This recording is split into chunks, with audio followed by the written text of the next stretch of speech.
A paz do Senhor. Hoje eu trouxe uma rápida reflexão para cada um de nós. Irei ler o livro de Gênesis, capítulo 39, alguns versos, onde fala sobre um pouco da história de José. José foi levado para o Egito, onde os ismaelitas o venderam a um egípcio chamado Potifar, um oficial que era capitão da guarda do palácio. O Senhor Deus estava com José. Ele morava na casa do seu dono e ia muito bem em tudo. O dono de José viu que o Senhor estava com ele e o abençoava em tudo que fazia. O que me chama muita atenção na história de José é que o Senhor o abençoava em tudo que ele fazia.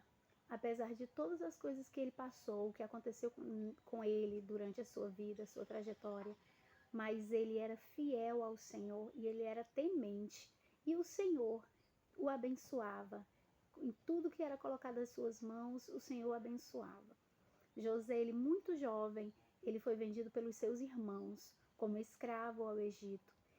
E ainda lá no Egito, ele foi morar na casa, ser escravo de Potifar, foi morar na sua casa. E a Bíblia fala que ele tomava de conta de tudo, pois o seu dono o via, que ele era abençoado por Deus. Ele via que o Deus de José o fazia prosperar em tudo.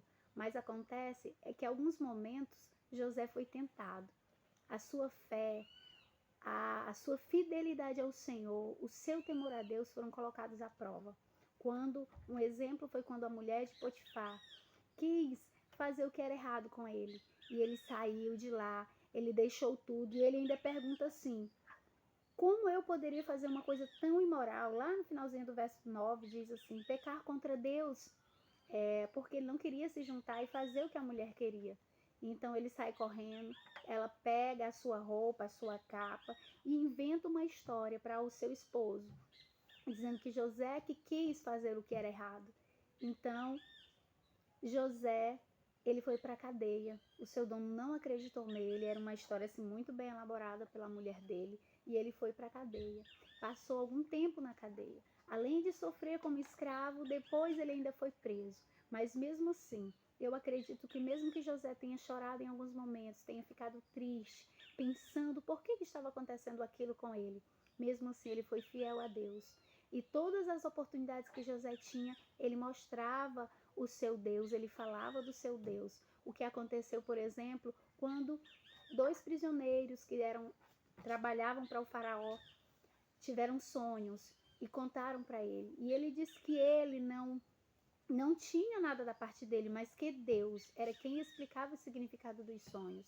Da mesma forma, quando chegou na presença do faraó, que ele foi interpretar os sonhos de faraó, ele disse também que quem interpretava não era ele, mas o Deus que ele servia era que tinha a explicação dos sonhos.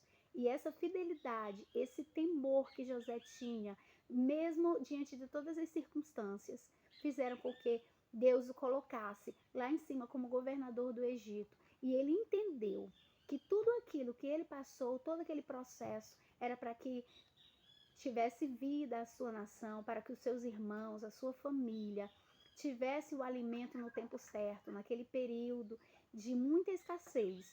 Então ele entendeu, é tão tal que ele não ficou com raiva dos seus irmãos, ele os perdoou e disse: foi para esse tempo que o Senhor me chamou e me escolheu e me mandou para o Egito. Não foram vocês que quiseram me mandar para cá, foi um propósito, um plano de Deus. Então essa história me chama muita atenção, porque José, ele estava longe da sua casa, longe do seu pai, longe da sua família, das pessoas que o conheciam. Mas mesmo assim, José não fez o que era errado. José continuou firme, temendo ao Senhor. Ele poderia muito bem ter feito o que era errado, já que ninguém estava vendo. Mas ele sabia que o Deus de seu pai, o Deus de seu avô, ele estava com ele observando e vendo todas as coisas.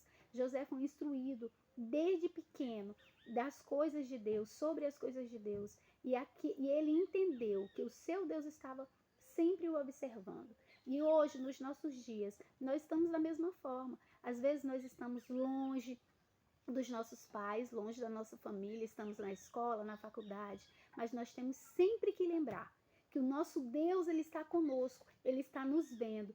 Ele está vendo o que nós falamos, o que nós fazemos, o que nós vemos através do celular ou de outras coisas mais.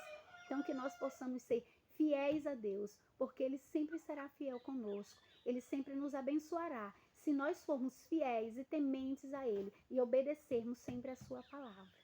Amém. E até a próxima.